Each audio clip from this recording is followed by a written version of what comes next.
रेफ्रैक्शन from curve surface या spherical surface हम लोग देखे थे, वो बहुत इंपॉर्टेंट है, जो पिछले क्लास में हमने देखा था। इसमें क्वेश्चन कुछ इस तरह से पूछेगा, रेफ्रैक्शन फ्रॉम कर्व सरफेस में आपको कहेगा कि प्रूव दैट, क्वेश्चन में कहेगा कि प्रूव दैट μ2 बाई भी माइनस μ1 बाई यू बराबर μ2 माइनस μ1 बाई आर। अगर आप में से किसी ने क्वेश्चन बैंक उलट कर देखा होगा तो देखा होगा ये हर 2 साल में 1 साल पूछा हुआ होगा, और इस साल के लिए भी बहुत इंपॉर्टेंट क्वेश्चन है 5 नंबर का। तो ये μ2 बाई भी माइनस μ1 बाई यू बराबर μ2 माइनस μ1 बाई आर, इस तरह से क्वेश्चन होगा। हाँ, μ2 के जगह पर या μ1 की जगह पर n2 और n1 का इस्तेमाल हो सकता है। तो ये कर्व सरफेस से रिफ्रैक्शन का फार्मूला है, और इसको याद कैसे रखना है, तो refractive index of medium of image divided by refractive index of medium of refractive index of medium of image divided by image distance minus refractive index of medium of object divided by object distance equal to refractive index of medium of image minus refractive index of medium of object divided by radius of curvature. इस तरह से ध्यान रखना है, और इस formula को हमने कल देखा था, और एग्जाम में कुछ इस रूप में क्वेश्चन आएगा। अब हम इस पर आधारित कुछ एग्जाम्पल्स देखते हैं। हम आपको एक एग्जाम्पल दिखाते हैं।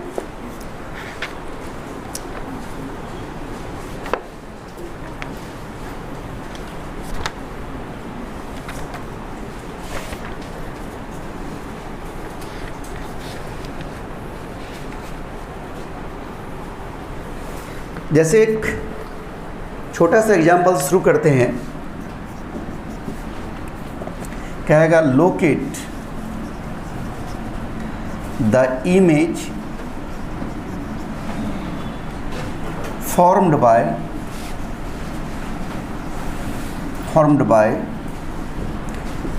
refraction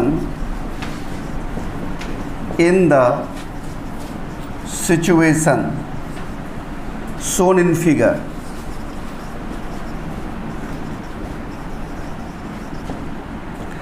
ये हमारा कर्व सरफेस है, ये सोर्स S है, μ इक्वल टू 1 है, ये 25 सेंटीमीटर डिस्टेंस है, और यहाँ से ये 20 सेंटीमीटर डिस्टेंस है। यहाँ पर ये C है, ये μ का मान 1.5 है। ये सोर्स जो है वही ऑब्जेक्ट कहलाएगा, समझ रहे हैं ना। अब आपको बनाना है। क्वेश्चन को गौर से देखिए, कहता है locate the image formed by refraction in the situation.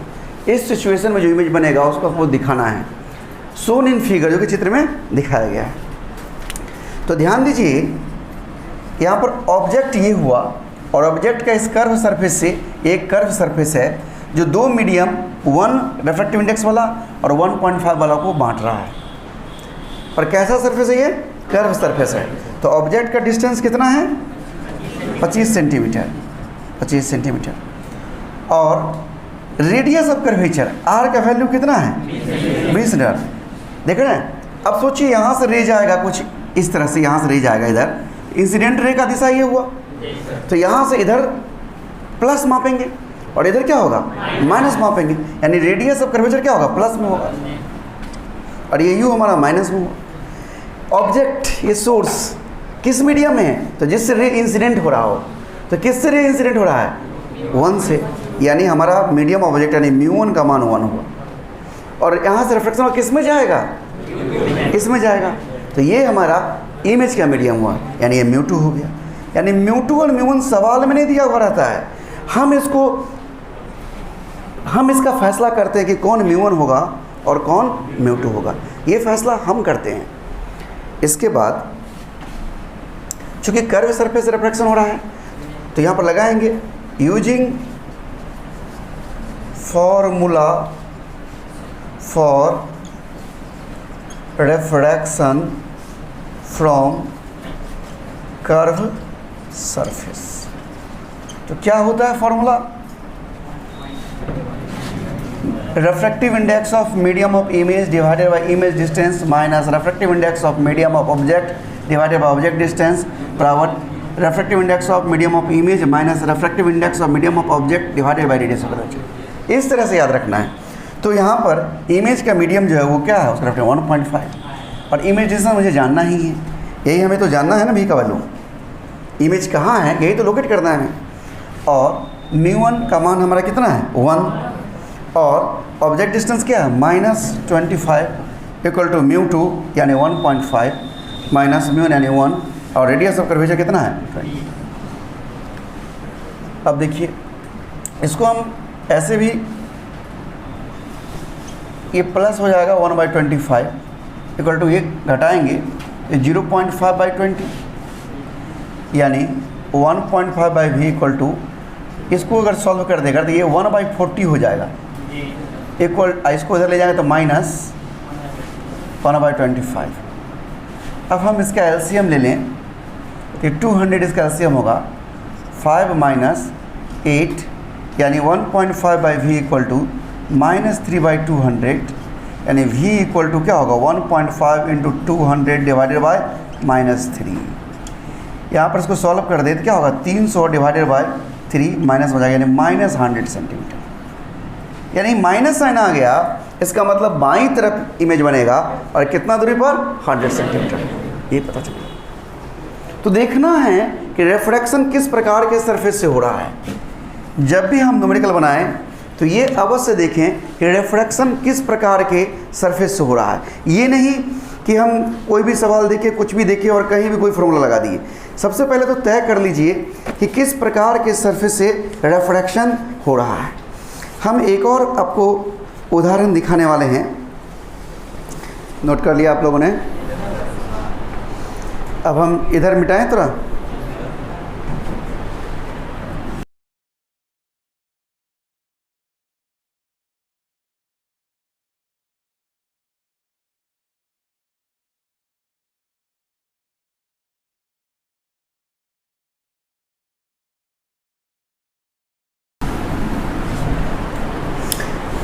तो अभी हमने यहाँ एक क्वेश्चन लिख रखा है जिसमें कहता है एक ग्लास स्फेयर है जिसका रेडियस 12 सेंटीमीटर है। तो हम जरा क्वेश्चन के हिसाब से फिगर बनाएं। एक ग्लास स्फेयर है, देख रहे हैं आप लोग, और इसका रेडियस कितना है 12 सेंटीमीटर है, रेडियस 12 सेंटीमीटर, और इसका रिफ्रैक्टिव इंडेक्स कितना दिया हुआ है 3/2। Has a small mark at distance of 3 centimetre from its centre. मान लीजिए कि सेंटर से एक लाइन बना दें हम, इसके सेंटर से 3 सेंटीमीटर की दूरी पर एक मार्क है। तो यहाँ से यानी एक कोई मार्क है यहाँ पर, वो उसकी दूरी 3 सेंटीमीटर है, 3 सेंटीमीटर इस सेंटर से इस मार्क की दूरी है, ठीक है।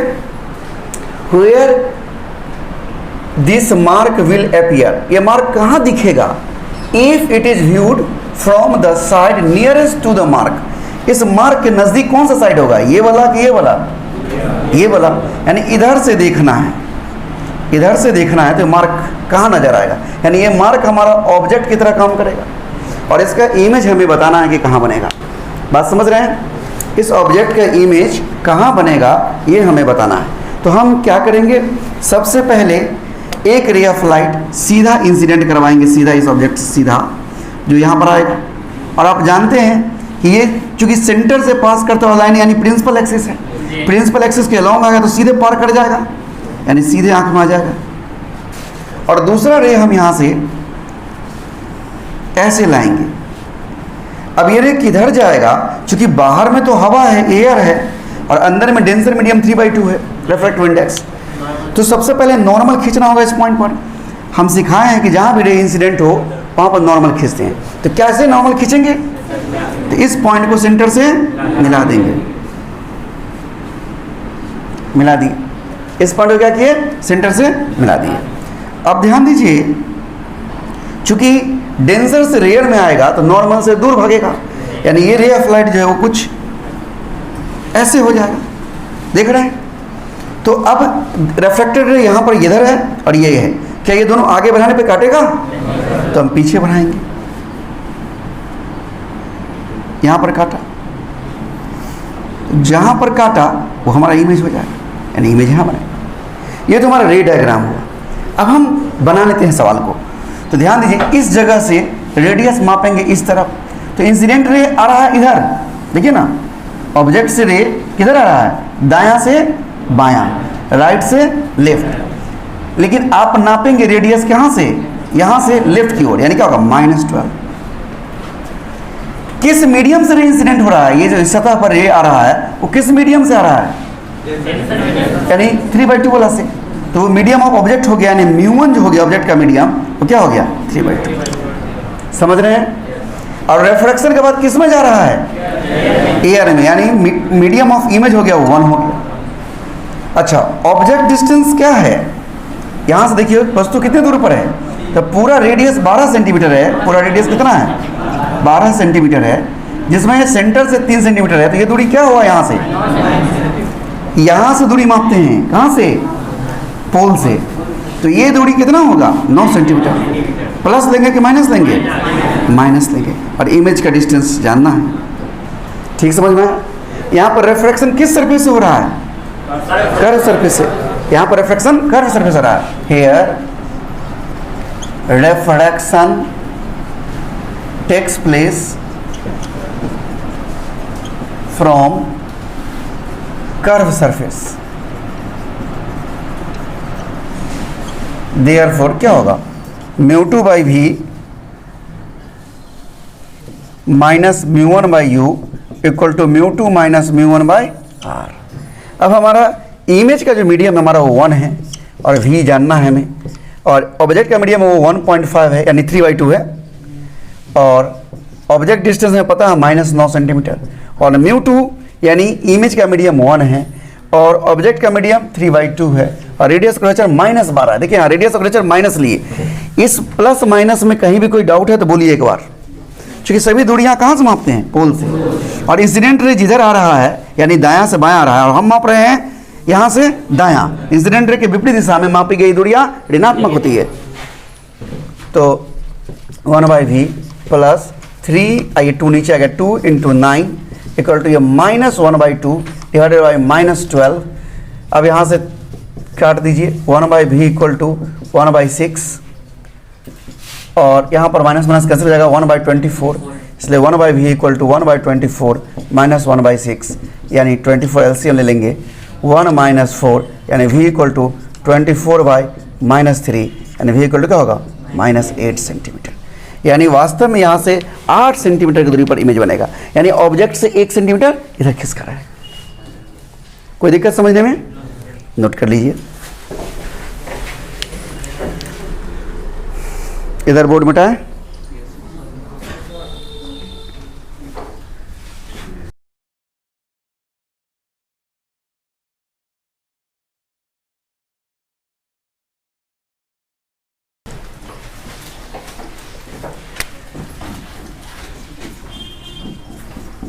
प्रिज्म, इसको हिंदी में त्रिपार्श कहते हैं। नाम से ही स्पष्ट है कि 3 गो पारदर्शक सतह होगा, इसलिए इसका नाम है त्रिपार्श। प्रिज्म इसको अंग्रेजी में कहते हैं। ये किस प्रकार का होता है, आप लोग हो सकता है कि हाई स्कूल में देखे भी हो, बहुत लोग नहीं भी देखे होंगे। इसमें इस प्रकार से देखिए,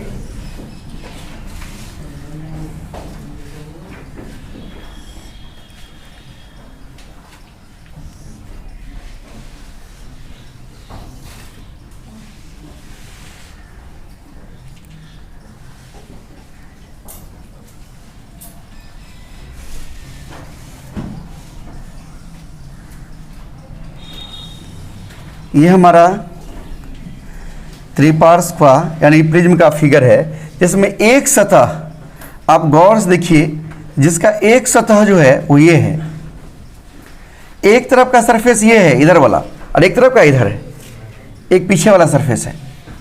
ये दोनों सरफेस का इस्तेमाल रिफ्रैक्शन में होता है, इसलिए इसको हम रिफ्रैक्टिंग सरफेस बोलते हैं, रिफ्रैक्टिंग सरफेस। और ये पीछे वाला इसको हम लोग बेस कहते हैं। बेस इसीलिए कहते हैं क्योंकि इसी के अलोंग प्रिज्म को रखते हैं हम लोग। यानी हम ये कहें कि अगर ये कोई बुक है, देखिए ध्यान से, तो इसके नीचे भी अगर एक हम बुक या पेज रख दें नीचे से भी, जैसे मान लीजिए कि हम ये रख दिए, ये तो कुछ ज़्यादा ही भारी हो जाएगा। अब समझिए कि नीचे से भी हमने रख दिया, नीचे वाला बेस हो गया, एक सरफेस ये हो गया और एक सरफेस ये हो गया, एक सरफेस ये, एक सरफेस ये और ये बेस। तो वही चीज़ आपको यहाँ दिखा रहे हैं यहाँ पर कि एक सरफेस ये दिख रहा है, एक इसके पीछे वाला और एक इधर बेस, यही प्रिज्म होता है और ये पारदर्शक होता है। तो प्रिज्म किसे कहेंगे? तो कोई भी पारदर्शक माध्यम, कोई भी ट्रांसपेरेंट मीडियम जो 3 सतहों से घिरा हो, प्रिज्म कहलाता है। क्या कहेंगे? एनी ट्रांसपेरेंट, पारदर्शक होना जरूरी है, ट्रांसपेरेंट मीडियम बाउंडेड बाय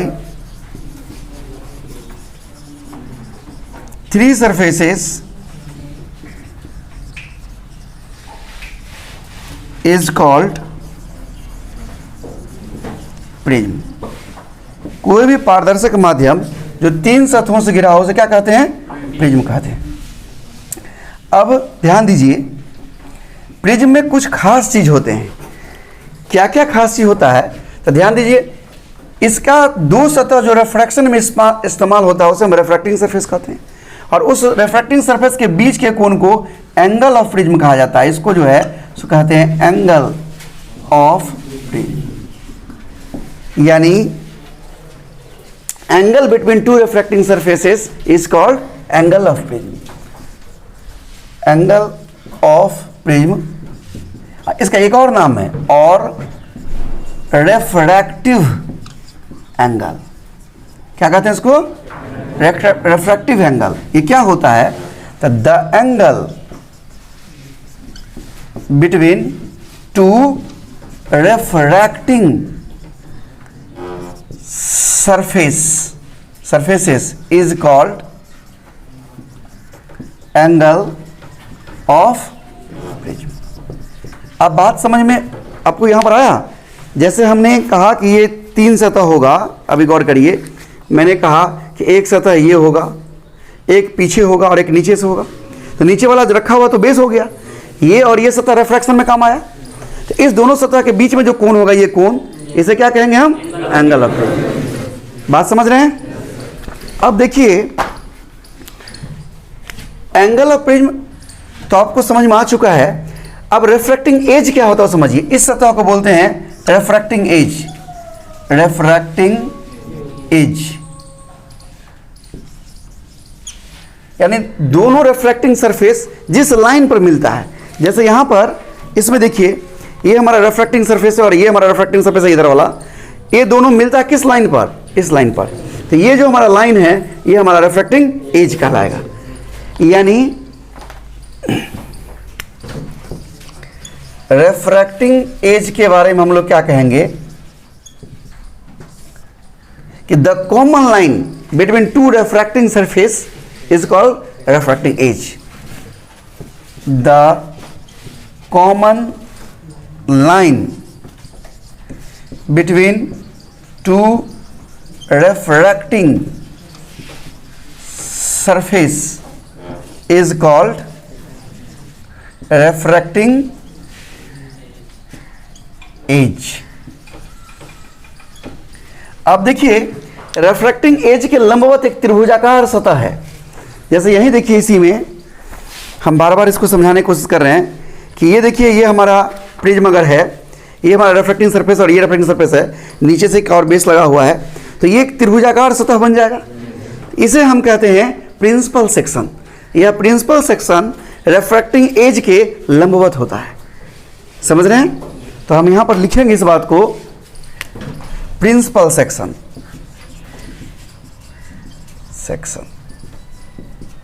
इस चित्र में देखिए, ये जो दिख रहा है आपको, ये हमारा है principal section.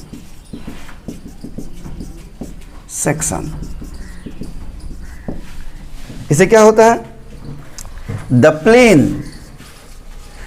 The triangular plane, the triangular plane perpendicular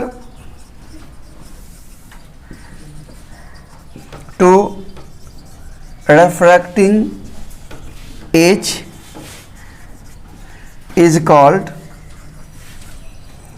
principal section. कोई दिक्कत? तो प्रिज्म में मुख्य रूप से यही सब हिस्सा होता है जिसके बारे में हम लोग बात करेंगे। अब देख रहे हैं, अगर प्रिज्म को दिखाना होगा सामान्य ढंग से तो हम प्रिंसिपल सेक्शन को ही दिखाते हैं, यानी हम कुछ इस तरह से प्रिज्म को दिखाएंगे। वास्तव में हम क्या दिखा रहे हैं? हम प्रिंसिपल सेक्शन को दिखा रहे हैं, जिसमें हमारा ये नीचे वाला बेस है, हमारा ये रिफ्रैक्टिंग एज है, सॉरी रिफ्रैक्टिंग सरफेस है, रिफ्रैक्टिंग सरफेस है, और इधर वाला भी हमारा रिफ्रैक्टिंग सरफेस है, और दोनों रिफ्रैक्टिंग सरफेस के बीच के कोण को हम एंगल ऑफ प्रिज्म कहते हैं। एंगल ए से जनरली दिखाते हैं, एंगल ऑफ प्रिज्म या रिफ्रैक्टिव एंगल भी कह सकते हैं प्रिज्म। और इसी के लंबवत जो लाइन होगा दोनों सरफेस को, उसे हम रिफ्रैक्टिंग एज कहते हैं। तो जनरली हम लोग प्रिज्म के प्रिंसिपल सेक्शन को ही दर्शाते हैं। ओके, नोट कर लीजिए।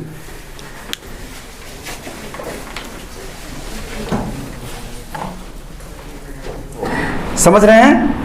और प्रिंसिपल सेक्शन में दो तरफ जो सरफेस है वो किस काम में आता है, और जो रिफ्रैक्शन में आता है काम में, उसके बीच के एंगल को क्या कहते हैं? एंगल ऑफ प्रिज्म या रिफ्रैक्टिव एंगल। कोई दिक्कत? तो अभी आप लोगों को मैंने प्रिज्म के अलग अलग पार्ट से परिचय करवाया और किस पार्ट को क्या कहेंगे ये भी बताया। अब हम आगे बढ़ रहे हैं और आपको सबसे पहले प्लेन सरफेस से डेविएशन कैसे होता है। आपने प्लेन मिरर में एक बार डेविएशन देखा था, अभी प्लेन रिफ्रैक्टिंग सरफेस से डेविएशन कैसे होता है वो सीखेंगे, तभी हम प्रिज्म के चलते डेविएशन को देख पाएंगे। सबसे पहले हम देखते हैं deviation from plane refracting surface. Deviation from plane refractive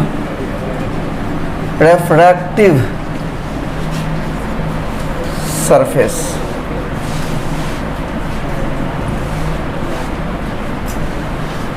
देखिए ध्यान से, ये कोई सरफेस है जो दो मीडियम को बांट रहा है, एक मीडियम में और एक नीचे मीडियम है। ये मीडियम 1 है और ये मीडियम 2 है। इसका रिफ्रैक्टिव इंडेक्स μ2 है और इसका रिफ्रैक्टिव इंडेक्स μ1 है। अब देखिए, हमें तो ये नहीं पता है कि μ1 बड़ा है μ2 से कि μ2 बड़ा है μ1 से। अगर इस हालत में अगर μ1 बड़ा होगा μ2 से, तो उस कंडीशन में रे कुछ यहाँ से ऐसे भाग जाएगा। देख रहे हैं, यानी ये रे जो इंसिडेंट हो रहा था वो रे ऐसे जाना चाहिए, ऐसे सीधा नहीं जाकर वह इधर आ जाएगा, बशर्ते μ2 का मान छोटा हो μ1 का मान से। लेकिन अगर μ2 बड़ा हो गया μ1 से, तो यह रे कुछ ऐसे चला जाएगा। ऐसे कब जाएगा? ऐसे कब जाएगा? जब μ2 बड़ा होगा μ1 से। कुछ भी हो सकता है, वो कैसी परिस्थिति है उस पर।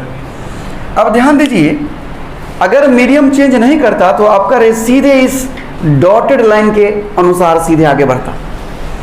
तो इसका मतलब आपका जो रे है वो इधर मुड़ा है या इधर मुड़ा है। देख रहे हैं, इस एंगल को नॉर्मल से जो ये एंगल है इसको हम एंगल ऑफ इंसिडेंस आई कहते हैं। अब आर का वैल्यू एक बार ये होगा, ये आर होगा, और एक बार ये होगा। अब निर्भर करता है कि ये आर हम कहें या ये आर, वो निर्भर करता है कि क्या स्थिति है। अब देखिए, डेविएशन की बात करें हम, तो ऐसे विचलित हो गया, यानी ये ऐसे मुड़ गया, यानी ये एक डेविएशन है। ये एक डेविएशन हुआ इस कंडीशन में, इस रे के लिए ये डेविएशन हुआ, और इस रे के लिए ये डेविएशन हुआ। देख रहे हैं, अगर रे नॉर्मल की तरफ झुक गया तो डेविएशन ये हुआ। अगर नॉर्मल से दूर भागा नॉर्मल से दूर भागा तो उस कंडीशन में जो डेविएशन होगा वो ये होगा।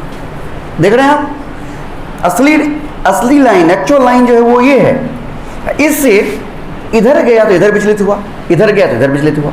ये समझ में आ रहा है? ये हमारा डेविएशन डेल्टा है। तो गौर से देखिए, डेविएशन डेल्टा इक्वल टू क्या होगा? तो गौर से देखिए, ये डेल्टा का मान कितना होगा?